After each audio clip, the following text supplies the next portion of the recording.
पप्पा, हा बेटा. सध्या महाराष्ट्रात आणि केंद्रात किती टक्के आरक्षण आहे? खूप इंटरेस्टिंग प्रश्न विचारला बेटा तू, की महाराष्ट्रामध्ये आणि केंद्र सरकारमध्ये सध्या किती टक्के आरक्षण आहे या संदर्भामध्ये.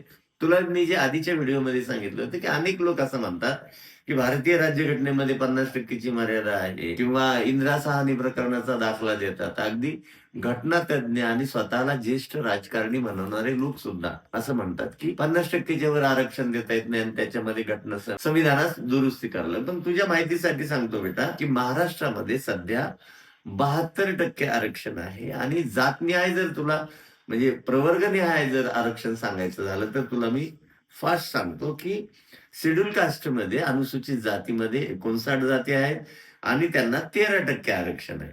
एसटी अनुसूचित जमातीमध्ये 47 जाती आहेत बेटा आणि त्यांना 60% आरक्षण आहे. ओबीसी प्रवर्गामध्ये 346 जाती आहेत आणि त्यांना 19% आरक्षण आहे. हे तुला महाराष्ट्राचं सांगतोय.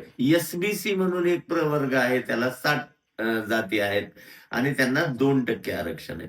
त्याच्यानंतर एनटीसी 3.5 एका जातीसाठी, एनटी 3 मध्ये 2% आरक्षण आहे एका जातीसाठी.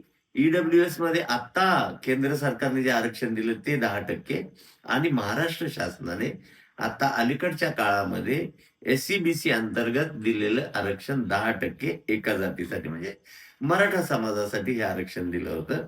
त्याच्यानंतर डीटीए म्हणून एक प्रवर्ग आहे. त्याच्यामध्ये 3% आरक्षण आहे. 14 जाती आहेत आणि NT1 मध्ये 2.5% आरक्षण आहे. याच्यामध्ये 37 जाती आहेत. अशा प्रकारे बेटा 72% आरक्षण राज्यात आहे आणि केंद्राचं जर तुला सांगायचं झालं तर सांगतो, की शेड्यूल कास्ट 15%, 7.5% एसटी, त्याच्यानंतर 27% ओबीसी, 10% आता मोदी सरकारने 2019 मध्ये दिलेले तुला सांगितलेलं ते ईडब्ल्यूएस आरक्षण आणि असं 59.5% प्लस 4% अपंग व्यक्तींना दिलेलं आरक्षण मिळून सध्या 63.5% इतकं आरक्षण सध्या महाराष्ट्रात आणि केंद्र सरकारमध्ये आहे. त्यामुळे जे कोणी असं म्हणतात, की 50%च्या वर आरक्षण देता येत नाही, तर हे खोटं आहे बेटा. लक्षात आलं तुझ्या केंद्रात आणि राज्यात किती आरक्षण आहे?